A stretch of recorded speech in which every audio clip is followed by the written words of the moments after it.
Kita akan memulai ibadah kita pagi hari ini. Kita bersyukur hari ini boleh Tuhan kumpulkan kita kembali 1 minggu sudah kita lalui bersama dengan Tuhan.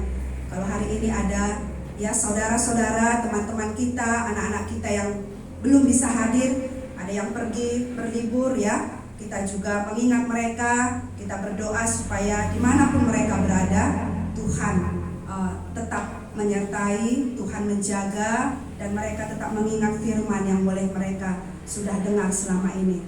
Jemaat Tuhan, mari kita siapkan hati kita, tubuh kita hari ini untuk boleh beribadah kepada Tuhan. Kita akan memuji Tuhan nomor 166, Engkaulah Tuhan kami.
Yang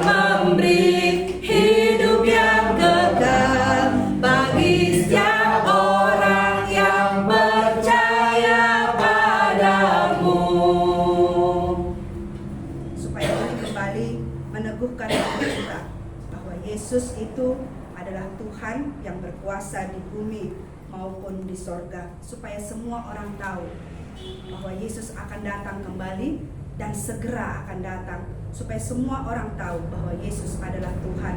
Jemaat Tuhan, kita akan terus memuji Tuhan. 428, siaplah saudara kita semua, karena Yesus pasti akan menggenapi janjinya. 428.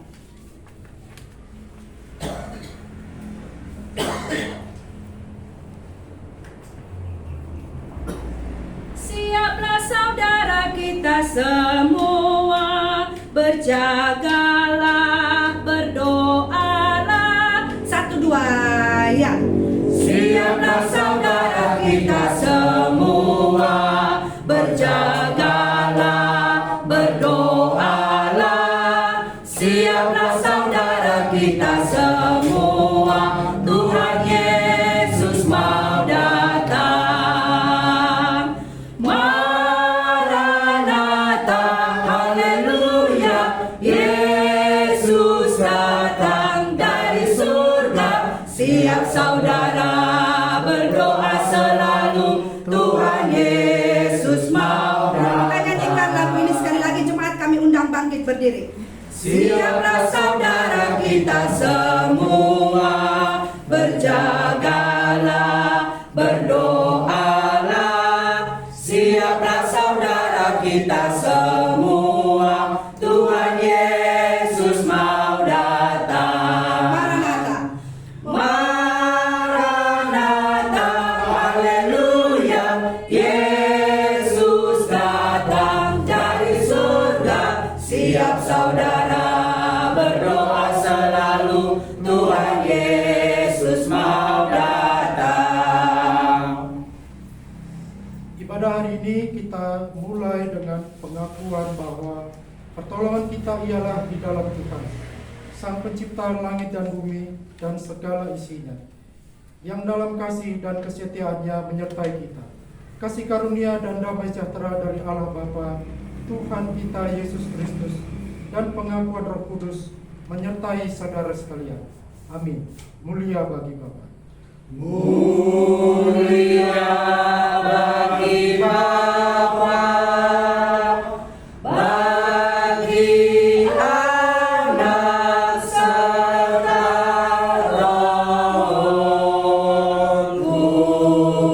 Kudus, dari permulaannya, sekarang dan akan jadi, selama-lamanya.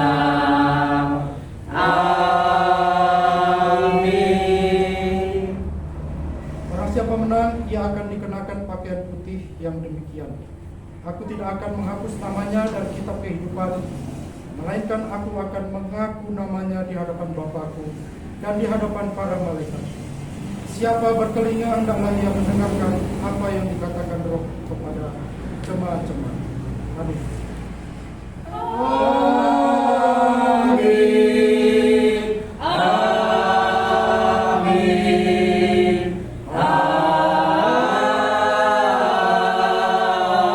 Amin.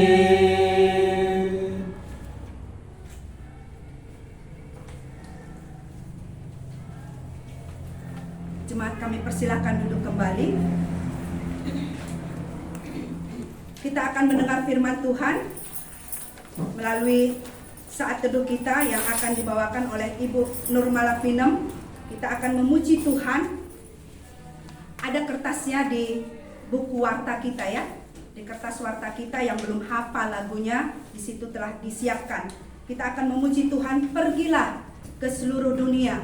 Karena inilah perintah Tuhan bagi kita. Di mana kita hari ini? Di mana dunia kita? Supaya firman ini kembali membakar roh kita, supaya menyala-nyala untuk memberitakan Injil. Pergilah ke seluruh dunia. 1, 2, ya. Pergilah ke seluruh dunia.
mendengarkan firman Tuhan dari bahasa saat teduh kita ya.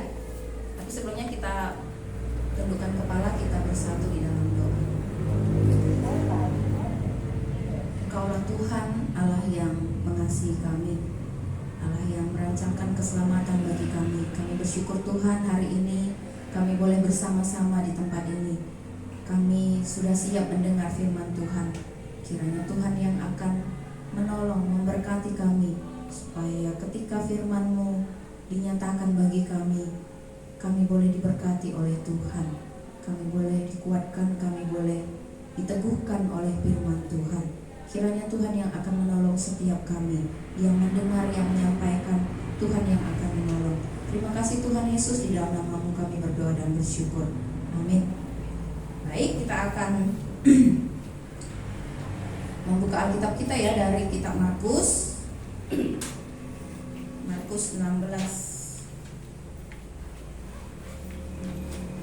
ayat 9 sampai 20.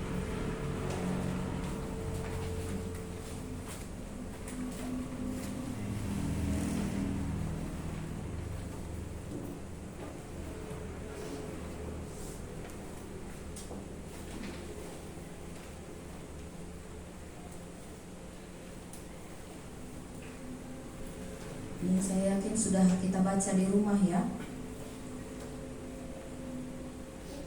Kita akan membaca secara bergantian. Nanti laki-laki ayat yang ganjil, yang perempuan ayat yang genap, begitu seterusnya ya. Sudah dapat? Kalau sudah boleh dimulai oleh laki-laki duluan. 1, 2, 3 ya. Setelah Yesus bangkit pagi-pagi pada hari pertama itu, ia mula-mula menampakkan diri kepada Maria Magdalena. Daripadanya Yesus pernah mengusir 7 setan. Lalu perempuan itu pergi memberitahukannya kepada mereka yang selalu mengiringi Yesus dan yang pada waktu itu sedang berkabung dan menangis. Tetapi ketika mereka mendengar bahwa Yesus hidup dan telah dilihat olehnya, mereka tidak percaya. Sesudah itu ia menampakkan diri dalam rupa yang lain kepada 2 orang dari mereka, ketika keduanya dalam perjalanan keluar kota. Lalu kembalilah mereka dan memberitahukannya kepada teman-teman yang lain. Tetapi kepada mereka pun teman-teman itu tidak percaya. Akhirnya ia menampakkan diri kepada ke-11 orang itu ketika mereka sedang makan, dan ia mencuri ketidakpercayaan dan kedegilan hati mereka, oleh karena mereka tidak percaya kepada orang-orang yang telah melihat dia sesudah kebangkitannya. Lalu ia berkata kepada mereka, "Pergilah ke seluruh dunia, beritakanlah Injil kepada segala makhluk. Siapa yang percaya dan dibaptis akan diselamatkan, Dan siapa yang tidak percaya akan dihukum." Tanda-tanda ini akan menyertai orang-orang yang percaya. Mereka akan mengusir setan-setan demi namaku. Mereka akan berbicara dalam bahasa-bahasa yang baru bagi mereka. Mereka akan memegang ular, dan sekalipun mereka minum racun maut, mereka tidak akan celaka. Mereka akan meletakkan tangannya atas orang sakit, dan orang itu akan sembuh. Sesudah Tuhan Yesus berbicara demikian kepada mereka, terangkatlah ia ke surga, lalu duduk di sebelah kanan Allah. Mereka pun pergilah memberitakan Injil ke segala penjuru, dan Tuhan turut bekerja dan meneguhkan firman itu dengan tanda-tanda yang menyertainya. Ya baik, terima kasih. Ini adalah firman Tuhan yang menjadi saat teduh kita dalam minggu ini ya. Ya, ini pasti sudah kita baca di rumah dan kita sudah renungkan. Hari ini saya mau berbagi apa yang menjadi berkat juga buat saya ya ketika merenungkan firman Tuhan ini. Ya, yang pertama saya mau berbagi dari ayat 9-nya ya. Setelah Yesus bangkit. Nah, ini kata-kata bangkit ini saya berpikir gini, ketika orang mati ya kita tahu ya rohnya akan bersama dengan Tuhan, tapi tubuhnya ada di kuburan ya. Kalau orang bilang rumah masa depan di situ gitu, tapi tubuhnya akan tetap di situ ketika kami beberapa waktu yang lalu membongkar kuburan Namboru kami, karena dia udah meninggal sekitar 30 lebih tahun ya. Ketika dibongkar, tulang-tulang itu masih ada di situ gitu.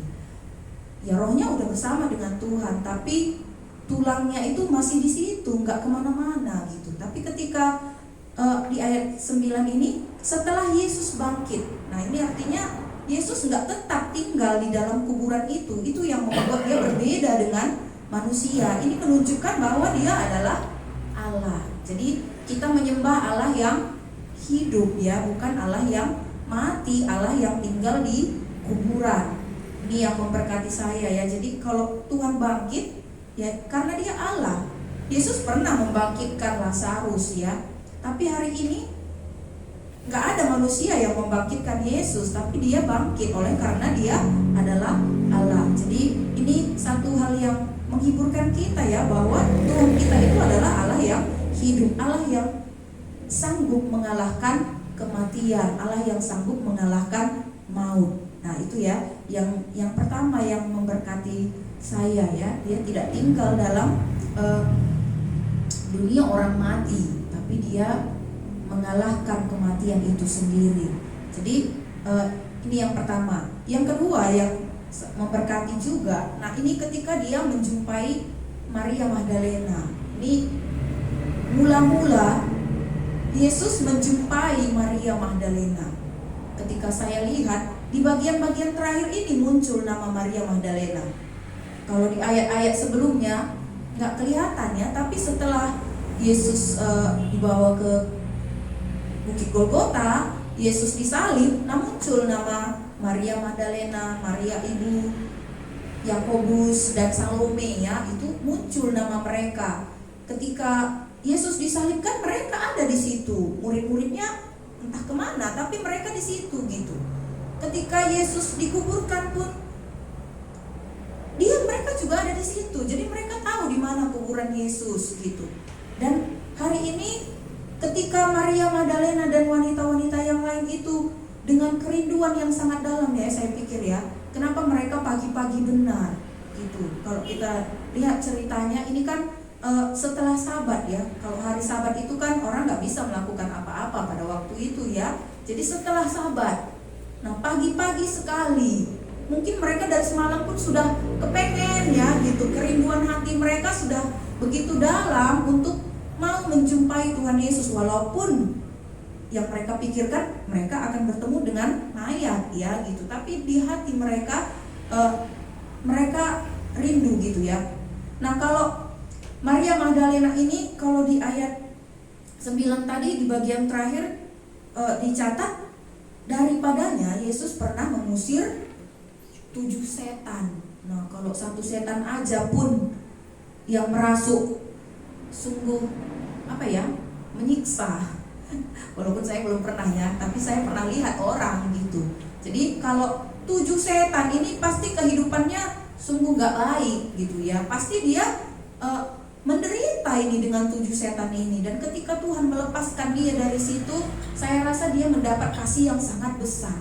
Jadi dia mengalami hal yang luar biasa di dalam hidupnya, yang membuat kasihnya kepada Tuhan itu juga besar. Ya benar ya. Jadi ketika kita mengalami kasih Tuhan yang besar, pasti kasih kita juga sangat besar kepada Tuhan ya. Makanya kerinduan hatinya pun, sekalipun udah meninggal, ini dibeli minyak, itu kan hati yang kasih itu ya. Saya memandangnya dari situ, karena dia mengasihi Tuhan, karena dia juga sudah mengalami hal yang besar, kasih Tuhan yang besar bagi dirinya ya. Ini adalah hal kehidupan baru yang Tuhan beri bagi dia, lepas dari 7 setan itu kan hal yang luar biasa ya. Mungkin selama ini nggak ada lagi sukacita di dalam hidupnya, tapi setelah dia dilepaskan ada sukacita. Akhirnya dia mengasihi Tuhan, itu yang saya lihat. Jadi ketika kerinduan hatinya itu ada kepada Tuhan, saya memikirkan kenapa ya Tuhan pertama kali menunjukkan dirinya kepada Maria Magdalena ini. Apa spesialnya Maria Magdalena itu gitu? Kok nggak Tuhan tunjukkan dirinya kepada murid-murid? Selama ini juga Tuhan bersama dengan murid-murid 3 tahun selalu mereka bersama. Sedangkan Maria Magdalena Tapi pertama sekali Tuhan menampakkan dirinya kepada Maria Magdalena. Kan pasti dia ini adalah spesial gitu ya. Spesial dalam arti Tuhan lihat kasihnya tadi ya. Ketika Maria Magdalena punya kerinduan untuk bertemu Tuhan, Tuhan sendiri yang menampakkan dirinya kepada Maria Magdalena. Mungkin ini juga boleh, ini menjadi berkat bagi saya. Ketika artinya seperti ini harusnya saya gitu. Kalau kerinduanku besar kepada Tuhan, ya bukankah Tuhan sendiri nanti yang menjumpai gitu ya. Tuhan gak menjumpai murid-muridnya karena mereka nggak datang buru-buru ya gitu. Ini versi saya gitu. Jadi kenapa ya Maria Magdalena? Karena ya hatinya yang begitu mengasihi Tuhan ya. Jadi Tuhan menampakkan dirinya kepada Maria Magdalena. Ketika seseorang mencari Tuhan, pasti Tuhan juga akan menjumpai dia dengan caranya sendiri. Saya teringat ketika saya dengan latar belakang saya, bagaimana Tuhan menarik saya dari kampung saya gitu. Itu cara Tuhan sendiri ya. Mungkin kita punya cerita yang bermacam-macam, dengan cara Tuhan yang berbeda-beda. Tuhan menjumpai kita, Tuhan memperkenalkan dirinya bagi kita ya, menunjukkan kasihnya. Jadi kita punya cerita yang berbeda. Nah ini yang menjadi berkat juga buat saya di bagian ini. Nah kemudian apa yang dilakukan Maria ketika Maria bertemu dengan Tuhan? Kalau di bagian ayat sebelumnya kan Tuhan suruh ya, jumpai murid-muridku gitu ya. Kalau di sini nggak dijelaskan lagi. Tapi ketika itu Tuhan menyuruh Maria Magdalena, akhirnya Maria Magdalena menjumpai ya murid-murid, orang yang selalu bersama dengan dia ya. Ayat 10. Lalu perempuan itu pergi memberitahukannya kepada mereka yang selalu mengiringi Yesus. Ya saya rasa ini adalah murid-murid dan juga orang-orang yang selalu mengikuti Tuhan Yesus. Nah yang lain ini melakukan apa? Mereka sedang berkabung dan menangis ya. Ini adalah salah satu ungkapan perasaan mungkin ya. Mereka merasa kehilangan ketika Tuhan Yesus mati ya. Ya kalau saya renungkan gini ya, ketika Tuhan disalib, mereka ini nggak ada di situ gitu. Takut mungkin ya dengan bangsa Yahudi ya. Tapi ketika Tuhan mati, mereka menangis sedih ya. Sebenarnya hati mereka seperti ininya. Tapi mungkin ketika waktu itu ada ketakutan yang membuat mereka juga tidak berani ya gitu. Tapi hati mereka itu sedih, kabung, menangis. Ya mungkin ini adalah hal yang wajar ya. Ketika kita ditinggalkan oleh orang yang kita kasihi, pasti juga kita akan bersedih ya. Kalau nggak bersedih lagi berarti nggak kita kasihi yang mati itu. Kalau ada orang yang meninggal saudaranya, nggak ada tangisannya kan berarti mungkin kepedihan yang ada, nggak pernah dirasakan kasih sayang gitu ya. Tapi kalau orang itu mengasihi, pasti kita akan bersedih ya. Nah ini yang mereka lakukan. Nah yang menarik ketika Maria Magdalena menyampaikan hal yang seharusnya menjadi sukacita ini. Maria Magdalena sampaikan kepada mereka, Tuhan bangkit gitu ya, bahwa Tuhan hidup. Tapi mereka tidak percaya. Nah ini harusnya kan itu menjadi satu berita yang menggembirakan saya pikir. Harusnya kan ini berita sukacita loh, tadi Tuhan mati, mereka sedih. Nah kalau disampaikan Tuhan hidup harusnya kan senang gitu. Tapi mereka malah gak percaya. Padahal kalau kita baca di ayat-ayat sebelumnya, di bagian sebelumnya, Tuhan Yesus sudah sampaikan ya bahwa dia akan bangkit. Ya di Markus 10 juga ada bahwa dia akan bangkit pada hari ketiga. Anak manusia akan bangkit pada hari yang ketiga. Tapi mungkin mereka belum mengerti ya, sampai kepada kebangkitan sekalipun ini belum nyambung mungkin bisa dikatakan ya, atau belum memahami mereka bangkit seperti apa maksudnya gitu ya. Nah jadi mereka nggak percaya. Padahal Maria udah sampaikan ini. Saya pikir kalau Maria ini gimana ya perasaannya ya, udah disampaikan Tuhan bangkit, mungkin dia menyatakannya dengan sukacita. Mereka nggak ada yang percaya. Kalian pikir aku bohong, mungkin begitu ya.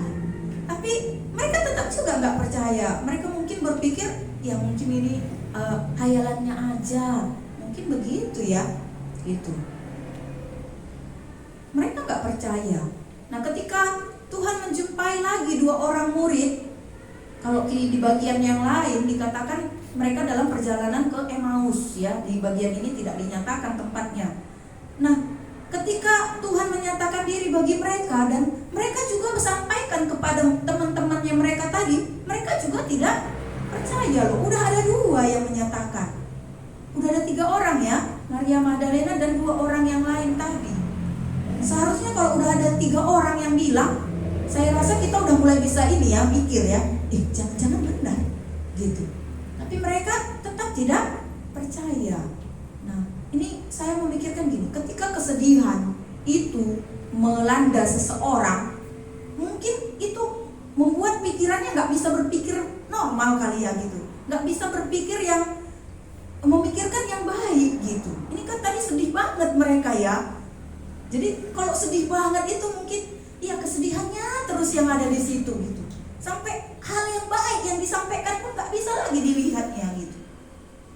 Ini saya tarik ke kehidupan gitu. Kadang-kadang mungkin seperti ini ya manusia ini, termasuk saya gitu. Ketika pergumulan ada, ketika terjadi hal yang tidak baik mungkin ya, Tuhan mau kasih jalan keluar pun kadang kita yang nggak mau membuka diri gitu. Ada pergumulan, ada Tuhan berikan jalannya, tapi kita yang mau tetap dalam pergumulan ini. Ini mau jadi koreksi juga ya, supaya ketika aku mengalami sesuatu, ya masih bisakah aku lihat hal yang baik gitu. Itu udah dinyatakan. Kecuali tadi nggak dibilang ya kan, nggak tahu gitu. Tapi ini kan udah dibilang. Bukan cuma 1-2 orang yang bilang, 3 orang yang bilang gitu. Tapi karena kesedihan hatinya, karena kegundahannya, nggak bisa lagi melihat itu. Mungkin ini juga boleh menjadi koreksian bagi saya sendiri ya ketika merenungkan ini. Mungkin juga bagi Bapak Ibu, ketika kita mengalami sesuatu hal yang mungkin tidak seperti yang kita pikirkan, ya pastinya Tuhan ada sebenarnya di situ ya. Tuhan mau memberikan sesuatu yang baik, jalan keluar yang baik. Maukah kita memandang itu gitu? Maukah kita mendengar? Kalau tadi mereka bilang, di mana kalian jumpa? Coba bawa ke sana. Mungkin ada respon begitu ya, tapi mereka tidak percaya. Seolah-olah mereka nggak punya respon gitu. Itu yang saya lihat. Jadi ini yang terjadi ketika itu ya. Nah, sampai akhirnya Tuhan sendiri yang datang. Nih, Tuhan sendiri yang menjumpai mereka ketika mereka sedang makan. Nah, ketika Tuhan yang menampakkan diri, gimana? Sudah percaya ya? Ini aku, mungkin gitu ya. Salam bagimu. Biasanya Tuhan begitu ya ketika bertemu ya. Dan akhirnya Tuhan pun kecewa melihat mereka ya. Kalau di sini dikatakan ia mencela ketidakpercayaan dan kedegilan hati mereka. Mencela ya. Kalau di bahasa Karo saya lihat kemarin, mencela ini dipandangi Tuhan, dipandangi seolah-olah diejek gitu ya bahasa Indonesianya. Ya mencela ini ada yang bisa bahasa yang mudah dipahami. Disindir, iya ya. Ditegur boleh juga ini ya. Artinya Tuhan kecewa ya, saya pikir dalam bahasa yang mudah ya, melihat mereka kenapa tidak percaya. Kan sudah kusampaikan beberapa kali, kira-kira begitulah versiku. Kan Tuhan udah ingatkan ini beberapa kali, bukan cuma sekali gitu. Kenapa kalian tidak percaya? Jadi Tuhan sendiri pun melihat mereka ini, kok gitu ya gitu. Kenapa kalian tidak percaya? Sudah 3 orang gitu. Dan kedegilan hati keras hati mereka ini ya. Ada berita baik kok nggak mau didengar, keras sekali hati mereka. Nggak percaya kan gitu ini kira-kira ya. Udah bangkit Tuhan, nggak mungkin, nggak percaya, keras sekali. Gitu ya. Ini Tuhan sendiri nggak suka gitu. Ya hatiku yang keras pun Tuhan nggak suka. Gitu ya. Jadi mau belajar juga supaya ya mari belajar mempercayai apa yang Tuhan katakan. Sekalipun kadang-kadang memang seperti ini ya, kadang-kadang kita sulit. Apalagi ketika kita dalam hal yang sulit juga gitu. Kadang-kadang kita sulit untuk mengerti. Tapi hari ini kita bisa belajar ya. Kalau Tuhan sudah menyatakannya, kita mau belajar percaya. Jadi ini ya, Tuhan mencela mereka oleh karena ketidakpercayaan mereka. Ya, jangan sampai kita juga nanti dicela ya. Karena udah berulang-ulang Tuhan bilang kita tetap gak percaya. Ya, akhirnya kan nanti malu sama Tuhan, ya kan? Ya, saya rasa murid-murid ini mungkin udah malu ya. Udah berapa orang yang bilang kok gak percaya kalian? Nah, kira-kira begitu ya. Ya malu juga lah, masa udah harus Tuhan sendiri yang datang supaya mereka percaya. Kemudian ada pesan nih.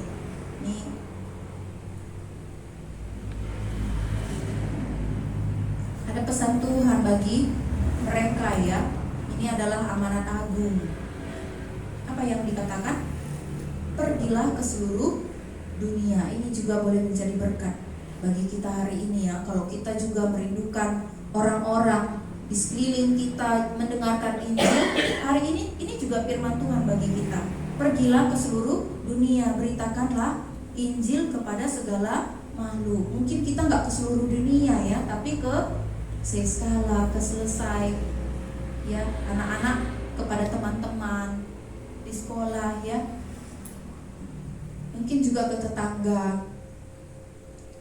Ini juga boleh menjadi pesan Tuhan bagi kita hari ini, supaya kita juga boleh pergi ya, mulai belajar mungkin dari hal-hal yang kecil ya, dari kehidupan kita, dari perkataan kita, supaya ketika kita sampaikan Injil kan orang bisa menerima ya. Kalau kata makian yang keluar dari mulut kita kan ketika kita sampaikan firman kan orang gak lagi bisa menerima ya.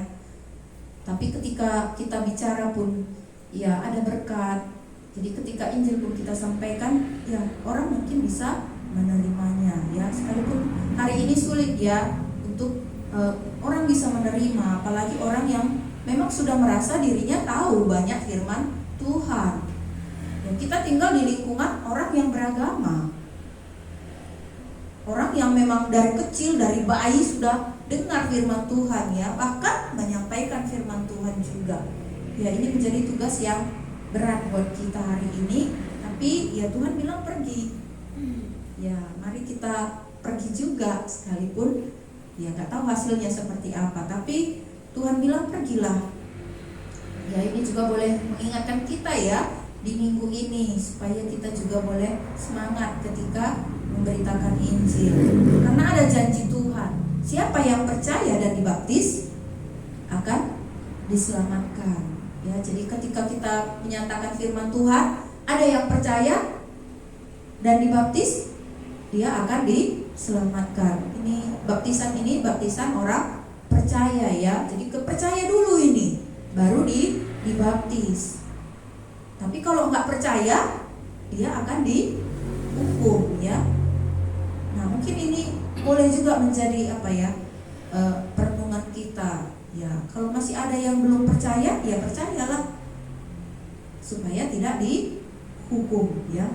Ya, kalau sudah percaya, ya kita bersyukur ya, karena ada janji Tuhan. Janji Tuhan, dia akan menyertai. Ya, ada banyak ya tadi ya.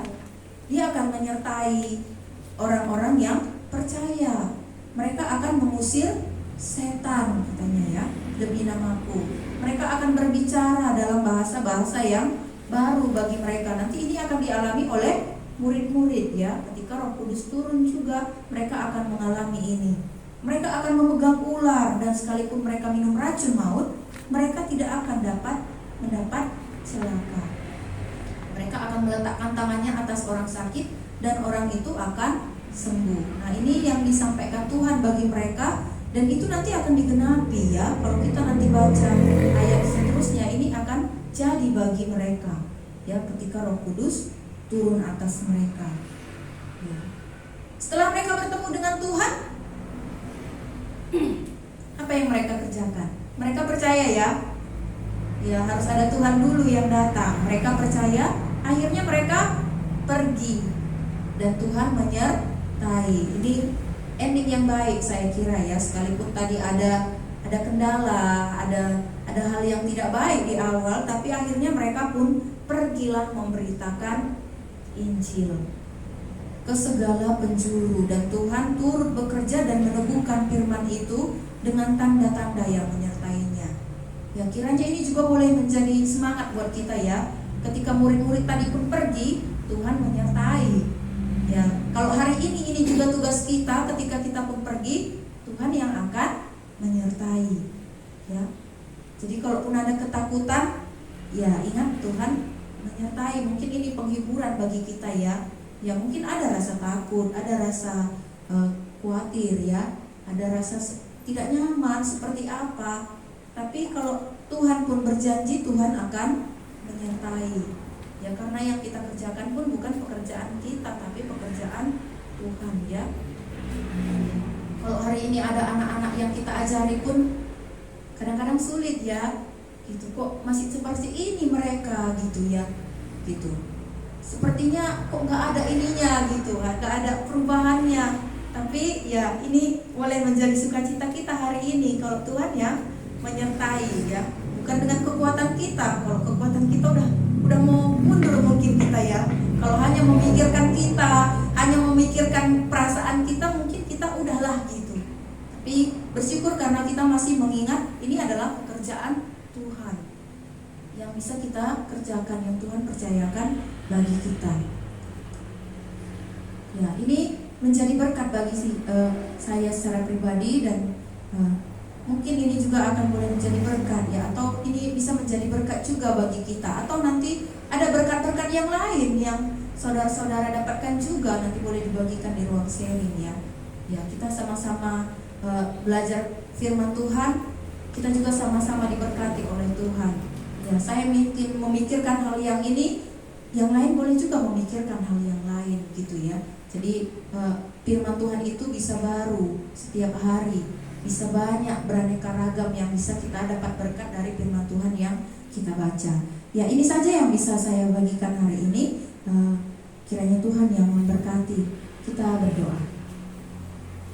Tuhan Yesus, terima kasih Engkau Tuhan kami, Allah yang hidup, Allah yang bangkit dari kematian, Allah yang sudah mengalahkan maut itu.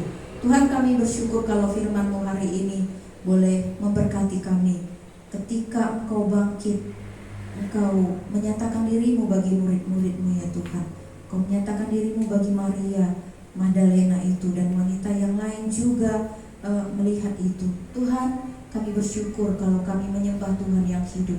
Biarlah hari ini pun kami boleh semakin diberkati lagi oleh Tuhan, semakin dikuatkan, semakin giat kami ketika Tuhan menyuruh kami untuk memberitakan Injil. Biarlah hati kami boleh semakin semangat, semakin teguh untuk menyatakan Injil bagi orang-orang yang lain, supaya mereka percaya dan selamat. Itu kerinduan Tuhan, dan biarlah itu juga boleh menjadi kerinduan hati kami.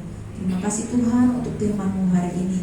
Kiranya Tuhan yang akan memberkati kami semuanya. Dalam nama Tuhan Yesus kami berdoa dan bersyukur. Amin.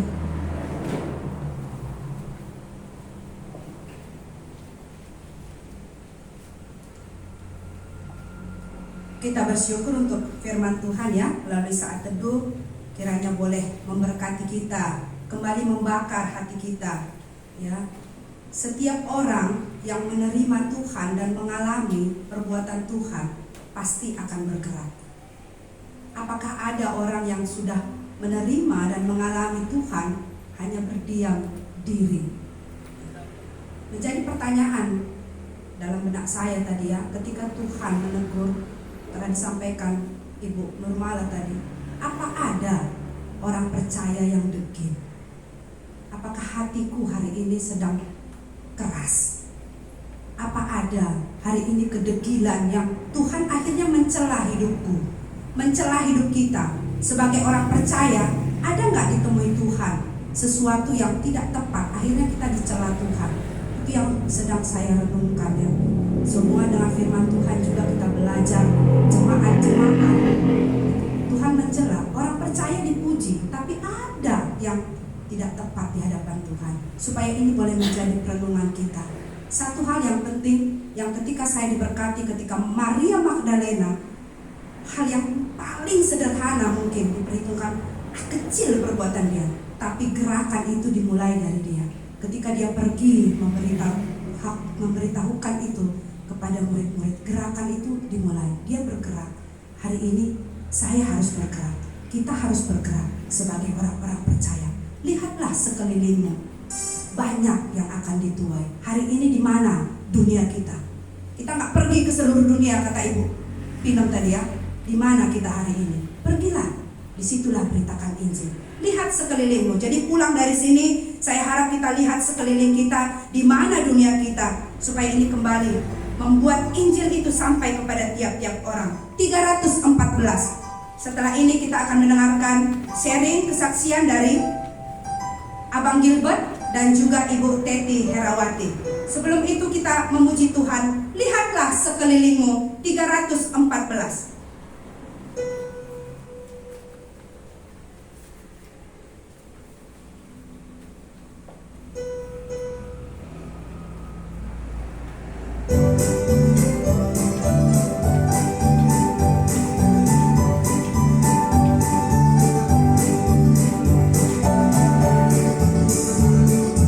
Lihatlah sekelilingmu dan pandanglah ladang, sudah menguning dan matang untuk dituai.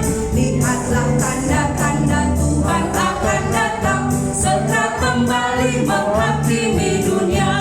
Banyak jiwa yang berseru untuk diselamatkan, yang masih dalam kegelapan, menunggu engkau untuk pergi memberitakan Yesus Juru Selamat. Lihatlah sekelilingmu. Lihatlah sekelilingmu dan pandanglah ladang, sudah menguning dan matang untuk dituai. Lihatlah tanda-tanda Tuhan akan datang, segera kembali menghakimi dunia. Banyak jiwa yang berseru untuk diselamatkan, yang masih dalam kegelapan, menunggu engkau untuk pergi memberitakan Yesus Juru Selamat dan Tuhan. Yesus Juru Selamat.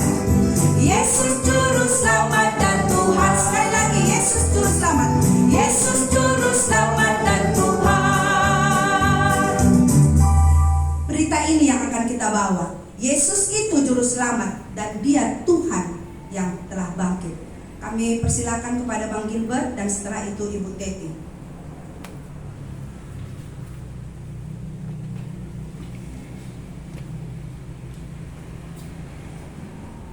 Shalom.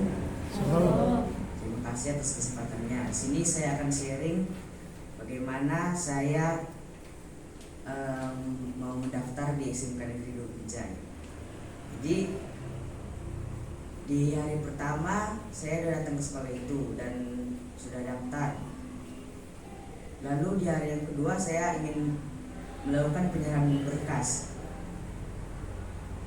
Saya lama menunggu untuk ngantri penyerahan berkas.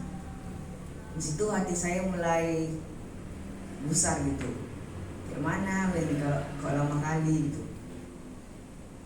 Waktu saya menyerahkan berkas, ternyata berkas saya ada yang ternyata foto saya yang untuk pendaftaran online itu foto rapornya salah. Tidak ada nama sekolah dan keterangan di atas nilai rapornya, jadi harus difoto ulang. Jadi di situ saya kok jadi kayak gini, kok jadi semakin rumit gitu. Jadi saya udah mulai panik di situ. Kenapa kok makin payah kali gitu. Jadi waktu saya daftar ulang di aplikasi PPDB-nya, Bapak bilang udah tenang aja, tapi saya pun situ memang udah antara panik sama emosi gitu. Jadi saya mengerjakannya agak terburu-buru. Terus setelah saya siap mendaftar lagi dan saya menyerahkan berkas, di situ hati saya mulai tenang. Tapi karena lamanya surat pernyataan untuk pendaftaran saya itu benar, lama dikasih suratnya, di situ saya mulai panik lagi. Jadi saya berdoa, Tuhan berikanlah kelancaran untuk pendaftaranku ini. Lalu setelah kurang lebih 30 menit nunggu surat pernyataan itu, saya mendapat itu. Lalu saya berterima kasih kepada Tuhan gitu. Tidak diulang lagi, nggak daftar ulang lagi, saya langsung mendapat kertas itu. Jadi yang saya bisa dapat dari peristiwa itu, jangan panik atas segala sesuatu, pasti Tuhan akan memberikan jalan atas peristiwa itu. Terima kasih, saya bisa lagi. Terima kasih Bang Gilbert. Silakan Ibu Teti.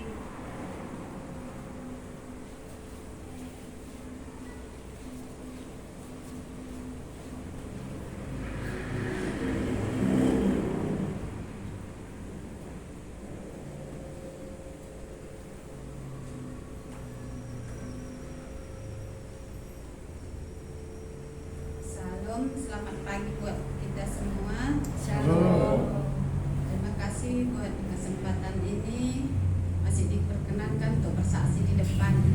Terima kasih ya. Saya ingin bersaksi sedikit dan menyaksikan pergumulan ya. Ketika waktu beberapa hari yang lalu Igo sakit demam gitu ya.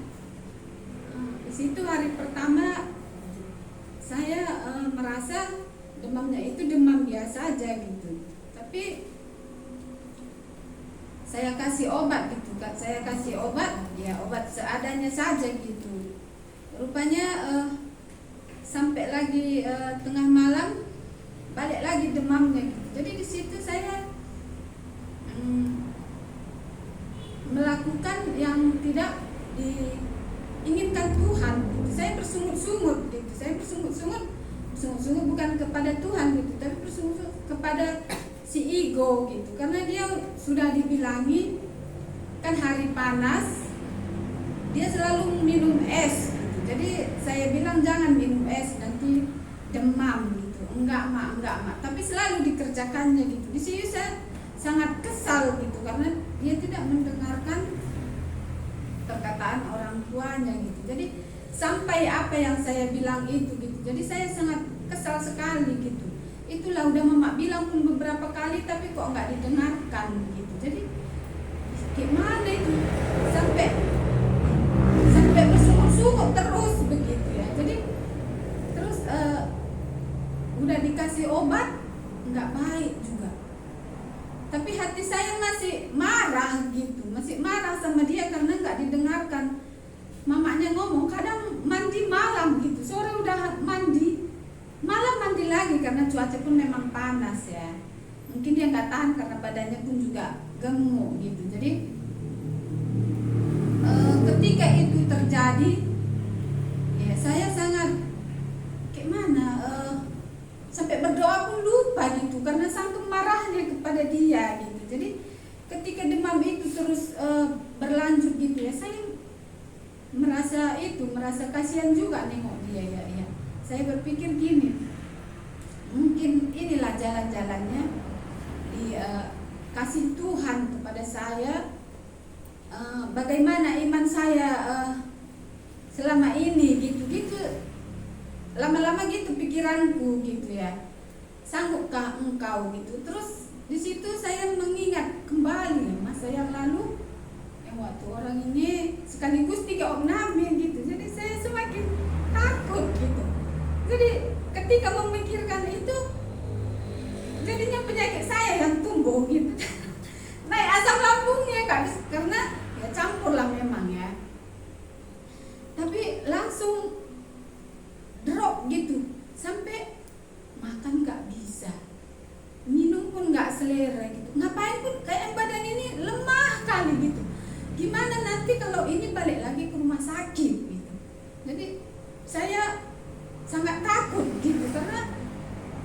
saya ingat waktu orang ini 3 orang, ya memang pas masa masa dia di rumah sakit itu saya merasa tidak capek gitu, merasa tidak ada penyakit, enggak pun makan, enggak lapar gitu, enggak haus gitu. Karena bagaimana supaya orang ini sembuh, enggak teringat lagi makan gitu. Jadi pas waktu itu ibu pas diimpus mungkin tak lepas lah, entah bagaimana lah apanya itu kan, selang cairannya itu saya pun tertidur sebentar gitu. Jadi ibu terbangun gitu, apa ini mak, kok hangat ini mak, kok basah, jadi rupanya darah tadi udah berlimpah gitu, udah banyak situ darah. Jadi saya mengingat itu kan trauma masuk rumah sakit gitu. Nanti terjadi lagi yang begitu, karena sampai saat ini saya memang terus mengingat itu ya, karena darah tadi bukan sedikit, banyak gitu, sampai selimutnya pun basah gitu, sampai banyaknya darah tadi gitu. Aku tengok muka ibu sudah pucat gitu kan. Jadi nanti kok dibawa lagi ke rumah sakit, terjadi lagi yang lalu-lalu itu bagaimana gitu, saya sangat takut gitu ya. Jadi saya kasih lagi obatnya yang lebih tinggi gitu, enggak juga, kayak mana lah ini. Jadi saya berdoa, Tuhan mungkin inilah cobaan yang kau kasih, bilang, tapi saya akan tetap meyakini engkau, kau juga yang pasti menyembuhkan anak saya, bilang, kau berkati obat-obat yang dikonsumsi sama anak saya supaya dia bisa sembuh gitu. Dan saya itu juga ya, mungkin itu juga yang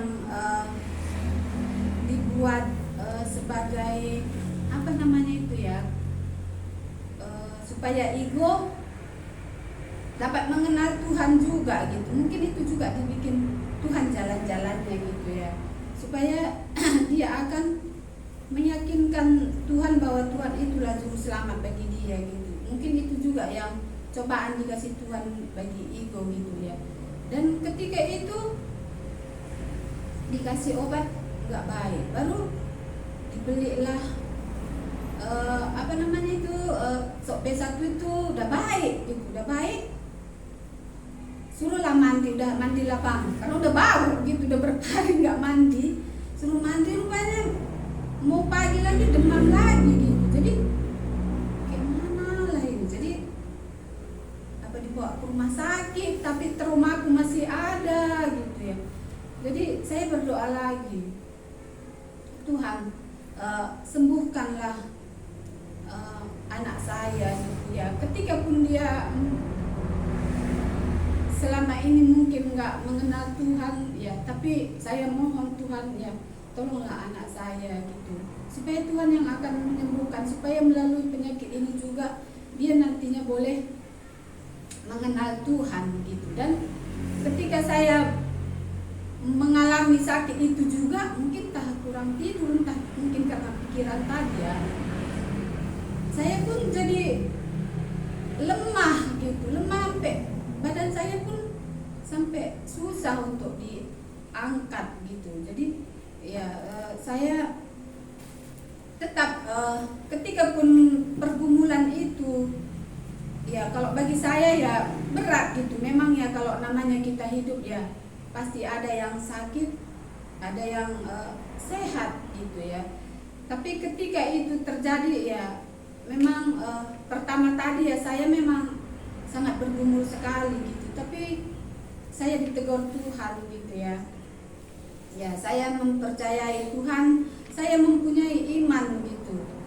Ya anak saya pasti sembuh dan saya juga disembuhkan gitu. Dan memang ya sampai saat ini memang badan ini memang masih terasa lemah gitu, belum berapa pulih gitu. Tapi saya yakin ya, saya sudah punya Tuhan ya, dan saya mempunyai Tuhan itu ya, dialah yang mempunyai kasih dan mempunyai kasih kepada saya gitu. Dan saya membaca firman yang diambil dari Markus 5 ayat 34 itu ya, seorang perempuan yang pendarahan itu. Maka katanya kepada perempuan itu, hai anakku, imanmu telah menyelamatkan engkau, pergilah dengan selamat. Dan sembuh dan sembuhlah dari penyakitmu gitu. Ini yang sangat memberkati juga ya bagi saya ketika ego dan saya dalam keadaan lemah gitu. Di sini saya tengok yang perempuan pendarahan itu pun yang sudah ya begitu lemah, itu pun Tuhan sembuhkan gitu ya. Kalau menurut Tuhan ya yang saya alami itu belum seberapa dibandingkan dengan dia ya yang mati di kayu salib itu, yang ditusuk dengan paku, dipukul, kena panas. Ya itu belum seberapa yang saya alami gitu ya. Jadi ini yang saya imani ya. Ketika Tuhan itu mempunyai Roh Kudus kepada saya dan saya meyakini Tuhan itu bahwa itulah yang juru selamat di dalam hidup saya gitu. Jadi ya ketika pun saya mengalami pergumulan yang begini ya, saya tetap teguh ya dan tetap percaya kepada Tuhan, tidak meremehkan Tuhan gitu, tidak mengerjakan yang lain-lain gitu. Kalau enggak pada waktu itu ego demam itu ada yang bilang ayo kita bawa ke sana gitu. Mungkin dia kena penyakit tipes gitu. Jadi kalau setahu saya kalau penyakit tipes itu ya ada yang dikerjakan di situ yang enggak sesuai dengan isi hati saya gitu. Tapi saya yakin ya Tuhan pasti sembuhkan gitu, karena Tuhan mempunyai Roh Kudus juga kepada saya gitu. Jadi ya saya bersyukur kepada Tuhan, dia sudah menyembuhkan anak saya, sudah menyembuhkan saya juga ya ketika pun masih lemah. Tapi ya saya yakin Tuhan akan tetap menopang saya dan menyembuhkan penyakit saya gitu. Dan terima kasih juga buat teman-teman yang sudah mendoakan kami ya dari penyakit itu supaya lekas sembuh. Dan ini aja yang boleh saya bagikan. Terima kasih. Terima kasih Ibu.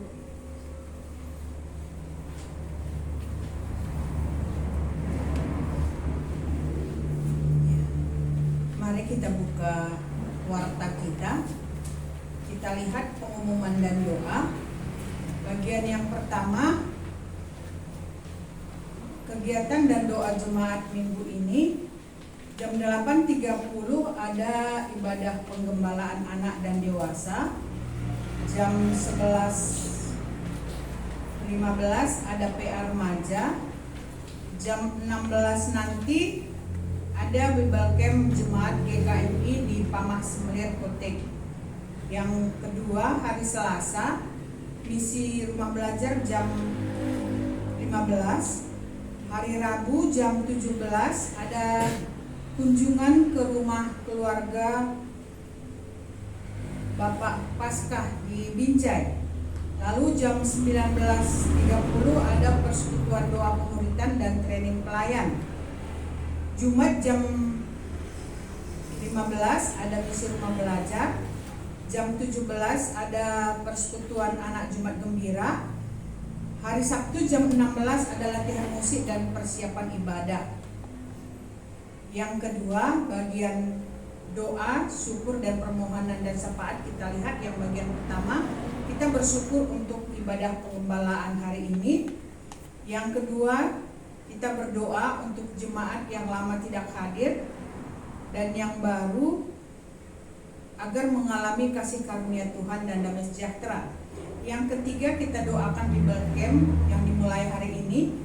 Yang keempat, kita doakan persiapan kita untuk melakukan penginjilan. Yang kelima, kita doakan persiapan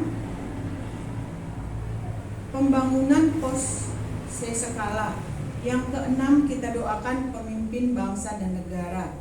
Untuk bagian tim pelayan yang minggu depan, kita bisa lihat di bagian sebelahnya, bagian kolom E. Ya, itu saja. Mari kita berdoa. Kami sungguh bersyukur memiliki Allah yang seperti Engkau, Allah yang tidak pernah meninggalkan kami, di dalam segala situasi yang membuat kami terkadang cemas, yang membuat kami terkadang takut melihat situasi yang ada. Kami sungguh bersyukur ya Tuhan, bahwa Engkau Allah yang sudah menjamin hidup kami, Allah yang menjadi juru selamat kami. Ketika di bumi ini pun kami mengalami banyak perkara, Engkau tetap ada di dalamnya. Oleh karena itu kami bersyukur untuk saudara-saudara kami, untuk saudara dan anak kami juga yang sudah melihat perbuatan Tuhan ketika dia mengalami sesuatu yang mencemaskan di dalam hidupnya. Oleh karena itu, biarlah Engkau Allah yang tetap menjadi tempat pengharapan kami ketika ada segala sesuatu yang terjadi di dalam hidup kami, bahwa kami melihat nyata Allah bekerja di dalamnya. Dan pagi ini pun Tuhan kami bersyukur jikalau di dalam ibadah penggembalaan kami, Engkau Allah yang sama juga tetap menggembalakan kami di dalam tiap-tiap ibadah yang kami kerjakan, baik ibadah dewasa maupun anak-anak. Tuhan, kami melihat Engkau Allah yang terus berbicara kepada kami lewat firman-Mu, sehingga ada perkataan-Mu yang membuat kami melihat bahwa Allah yang kami sembah itu adalah Allah yang hidup, Allah yang berfirman, Allah yang berbicara kepada kami, baik di dalam ibadah penggembalaan ini, sehingga di dalamnya pun Tuhan kami bisa bertambah pengenalan kami kepadamu, dan bertambah juga pengertian kami akan kebenaran itu. Di dalam hal ini pun kami sungguh bersyukur ya Tuhan, bahwa memang benarlah Engkau Allah yang menggembalakan kami. Begitu juga Tuhan untuk minggu depan, jikalau ada juga ibadah penggembalaan kami di tempat ini, ada orang-orang yang sudah disiapkan untuk menjadi pelayan. Biarlah Engkau Allah juga yang menolong mereka di dalam melakukan segala sesuatu yang sudah dipercayakan kepada mereka, supaya di dalamnya pun kami bisa sama-sama memuji-Mu, menyembah-Mu, Allah yang sudah menyelamatkan kami. Dan karena itu kami menyerahkan kami semua yang ambil bagian di dalam penggembalaan minggu depan ke dalam tangan Tuhan. Kami juga berdoa Tuhan, jikalau ada jemaat Tuhan yang sudah lama tidak hadir, entah dimanapun mereka berada hari ini, Engkau Allah mengetahui keberadaan mereka. Kami yakin akan hal itu. Tuhan, berbicaralah kepadanya supaya dengan lemah lembut Tuhan bisa mengingatkan dia bahwa di tempat ini ada persekutuan orang percaya. Ada Tuhan berbicara lewat hamba-Mu. Ada Tuhan yang akan mengajarkan sesuatu kepada kami, supaya di dalamnya pun mereka bisa mengingat bahwa mereka juga mau hidup untuk Tuhan. Begitu juga Tuhan, jikalau ada juga jemaat yang baru yang Tuhan hantarkan, kami sungguh bersyukur untuk perbuatan-Mu ini. Kami berdoa untuk mereka ya Tuhan. Engkau juga Allah yang menurunkan kasih karunia-Mu itu kepada mereka, supaya mereka juga mengalami hidup bersama dengan Tuhan, supaya mereka juga mengalami sukacita dan damai sejahtera yang daripada-Mu itu. Kami serahkan ini ke dalam tangan Tuhan. Kami juga terus berdoa untuk Bible Camp yang akan diadakan pada hari ini, nanti jam 4 di Pamas Sembilan Kotek itu. Tuhan, kami berdoa kepadamu, Engkaulah Allah yang menolong di dalam rencana Bible Camp ini. Selama 3 hari akan ada anak-anak-Mu, umat-Mu, dan juga semua yang sudah mendaftar di Pamas Sembilan itu untuk mendengarkan perkataan-Mu.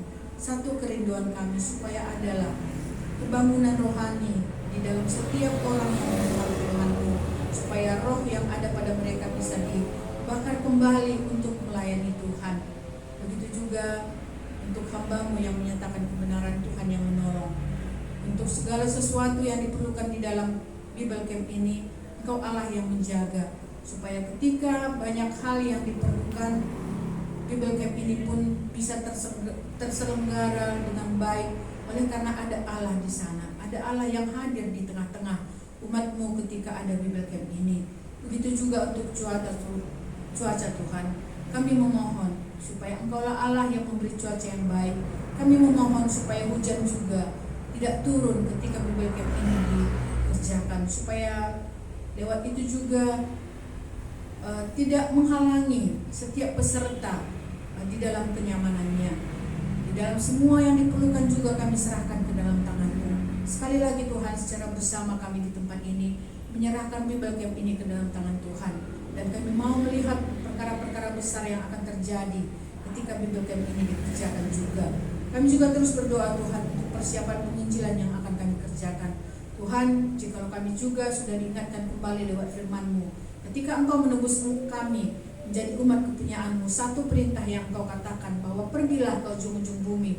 Tuhan, hari ini kami mau mempersiapkan diri kami menjadi hamba-Mu untuk menyatakan kebenaran itu kepada orang-orang yang akan Tuhan pertemukan kepada kami, supaya di dalam ketika kami menginjili orang-orang yang bertemu kepada kami, Engkau Allah yang berbicara kepada kami, Engkau memperlengkapi kami, supaya berita Injil keselamatan itu bisa kami sampaikan juga kepada setiap orang yang kami jumpai ketika kami mau menyatakan kebenaran firman. Baik kami mengerjakan ini secara pribadi maupun secara kelompok. Kami menyerahkan kami semuanya ke dalam tangan Tuhan. Tetap ikatkan kami Tuhan, bahwa Engkau mengutus kami menjadi umat kepunyaan-Mu, punya rencana bahwa kami pergi untuk memberitakan Injil. Dan kami mau melihat di dalamnya juga ada penyertaan-Mu yang sempurna di dalam hidup kami ketika kami mengabarkan Injil itu. Begitu juga Tuhan Yesus, kami berdoa juga untuk 12 orang yang kami rindukan untuk ada bersama-sama dengan kami di tempat ini. Untuk ini pun kami terus serahkan ke dalam tangan Tuhan, supaya Engkau Allah yang menuntun mereka untuk bisa datang beribadah di tempat ini. Begitu juga Tuhan untuk rencana pembangunan Posya Skala ini, Engkau Allah yang memberikan hikmat kepada kami, pengetahuan dan juga pemikiran untuk merancang bagaimana akan kami kerjakan di dalam pembangunan Posya Skala ini. Begitu juga untuk keuangannya, kami mau serahkan juga ke dalam tangan Tuhan, supaya ketika kami memikirkan ini, Tuhan memberkati pekerjaan dan usaha kami, supaya lewat itu juga kami bisa memberi berkat. Kami juga terus berdoa Tuhan untuk bangsa dan negara kami, jika kami mengerti ini semua sampai pada hari ini kami bisa mengalami damai sejahtera ini semua atas penyertaan-Mu. Dan biarlah Tuhan, ketika bagaimanapun situasi bangsa dan negara kami pada hari ini, biarlah Engkau Allah yang tetap berdaulat di atasnya. Berikan kami rasa nyaman untuk beribadah, dan itulah permohonan kami supaya kami bisa memiliki nyaman ketika kami bisa memberikan waktu ibadah kami kepada Tuhan.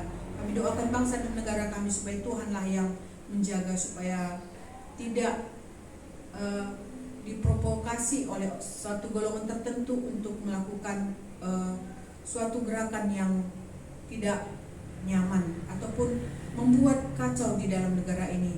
Karena Engkau Allah lah yang sanggup menolong semuanya untuk bisa memberikan suasana nyaman itu. Inilah doa kami kepada Tuhan, dan kami masih terus melanjutkan ibadah kami. Engkau Allah yang menolong hamba-Mu yang akan menyatakan kebenaran firman Tuhan juga, supaya dengan pertolongan Tuhan kami bisa diberikan kekuatan untuk bisa menerima firman-Mu dengan hati yang lemah lembut. Terima kasih Tuhan Yesus, di dalam nama-Mu kami berdoa dan mengucap syukur. Marilah kita bersama mengucapkan doa Bapa kami. Bapa kami yang di surga, dikuduskanlah nama-Mu, datanglah kerajaan-Mu, jadilah kehendak-Mu di bumi seperti di surga. Berikanlah kami pada hari ini makanan kami yang secukupnya, dan ampunilah kami akan kesalahan kami, seperti kami juga mengampuni orang yang bersalah kepada kami. Dan janganlah membawa kami ke dalam pencobaan, tetapi lepaskanlah kami daripada yang jahat. Karena Engkau-lah yang punya kerajaan dan kuasa dan kemuliaan sampai selama-lamanya. Amin.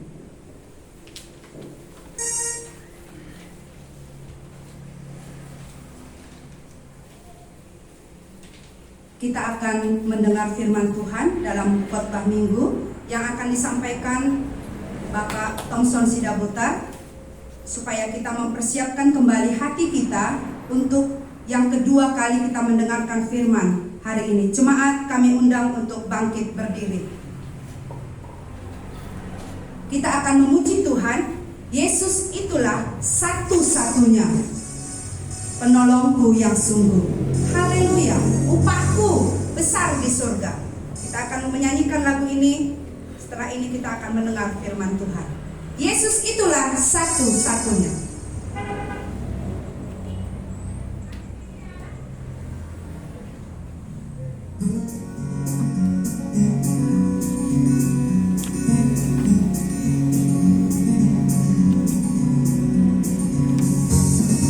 Kita boleh bertepuk tangan ya.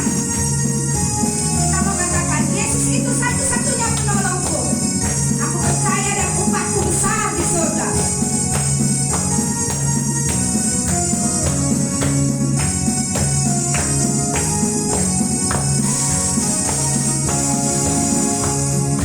Yesus itulah satu-satunya penolongku yang sungguh. Dia berjanji akan kembali angkat kita semua. Oh, haleluya, puji Tuhan, upahku besar di surga. Oh, haleluya, puji Tuhan, upahku besar di surga.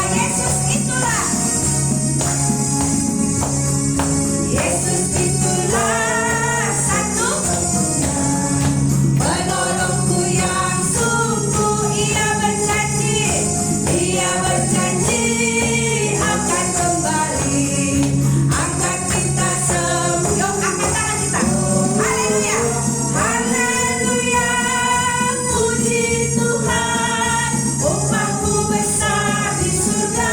Oh, haleluya, puji Tuhan, upahku besar di surga. Sekali lagi kita nyanyikan, Yesus itulah satu-satunya.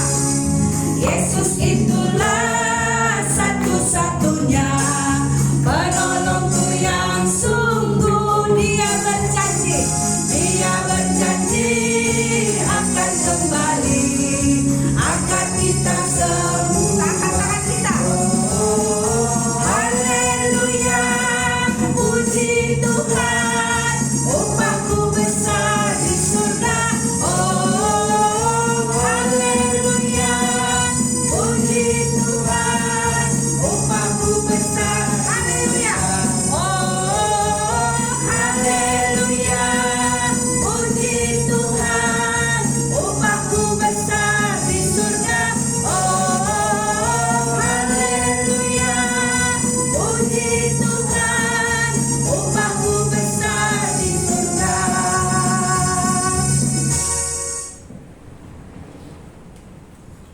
Kita berdoa.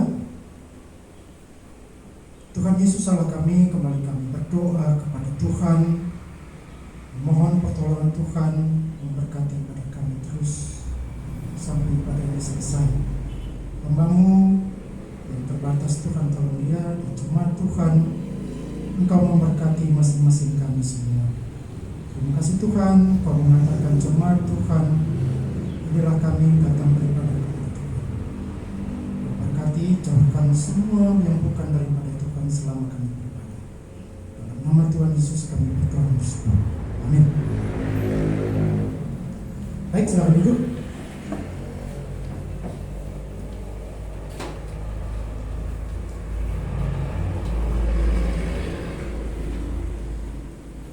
Ya, kita sudah sampai ke bagian 12. Yesus adalah Tuhan dalam hidup orang beriman. Bagian 12. Jika kita semua, Bapak Ibu dan saudara-saudari, ditanya untuk memilih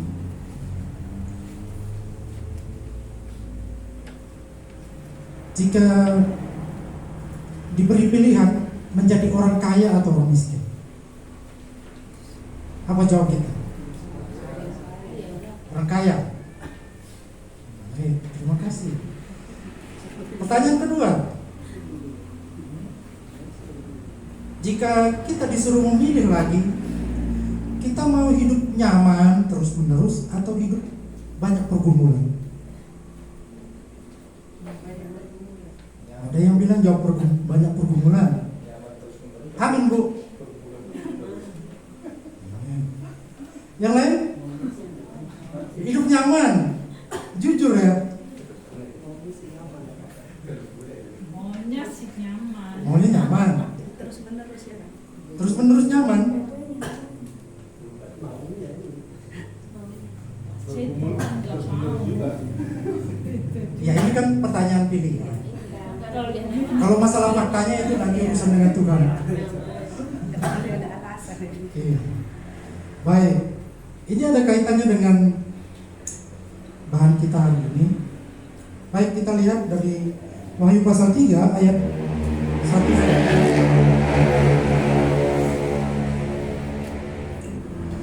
Kita akan baca bergantian, saya baca ayat ganjil, nanti saudara-saudari semua baca ayat yang benar. Kepada jemaat di Sardis, dan tuliskanlah kepada malaikat jemaat di Sardis, inilah firman yang memiliki ketujuh roh Allah dan ketujuh bintang itu. Aku tahu segala pekerjaanmu, engkau dikatakan hidup padahal engkau mati.